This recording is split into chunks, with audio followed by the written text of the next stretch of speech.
The reason there is so much, people have such a difficult time deciding why I've been successful for this long, or trying to quantify my talent, is because it's been so obvious from day one that I wanted to be a star, that people found it very hard to believe that I also wanted to be a musician. The funny part about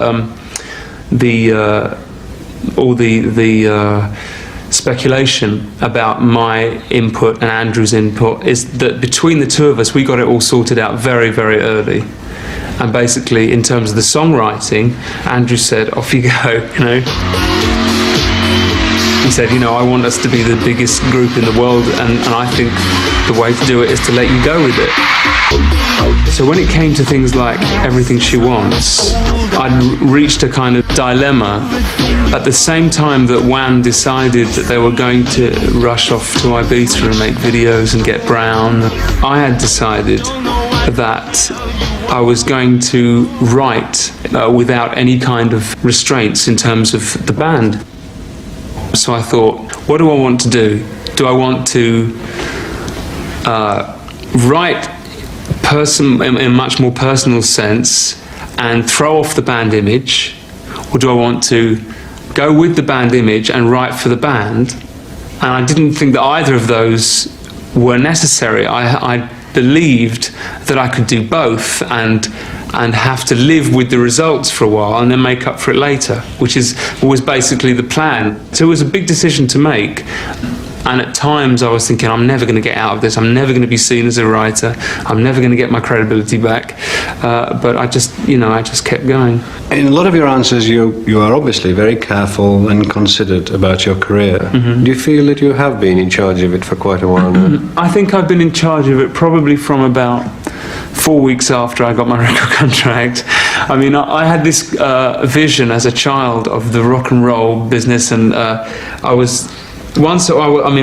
remember sitting in the office, or it was like makeshift office of our first record company director, whose name was Mark Dean. And I remember being so, I was almost like kissing the ground where you walked, and I was just so pleased that I'd got this break, and I knew I was actually officially going to be able to go home to mum and dad and say, I'm going to get a record contract. And it was like overwhelming for me that I just thought for about 3 or 4 weeks I would go into meetings and sit and talk to people and make it totally clear to them I was perfectly prepared to do anything they wanted. I would do whatever they wanted if they could make me a pop star, right? And it lasted for about 3 or 4 weeks, and then I realised that people didn't know how to do it. They literally didn't have a clue how to do it. And the realisation was just such a shock that I think my immediate reaction was, right, if they don't know how to do it, I'm not going to do anything they want me to do, and I'm going to lay it out exactly as I see it. There's a paradox here, though, isn't there? Because getting control of your career and getting a grip at it and organising things has liberated you to do what you want to do. Mm-hmm. On the other hand, it's brought you the accusation of being very calculating. So how do you cope with that? One of the more interesting aspects of being accused, well, I don't think it's such an accusation. I think calculation is just another way of saying in some instances that someone's thought something out. I mean, I can understand people's criticisms of my presentation, or I cringe at some of the things I've done not as an artist, as a performer, but I can see that, I don't turn around and cringe really at anything that I've written. I can see that some things are worse than others, but I don't look at anything and say, he did that to get from here to there.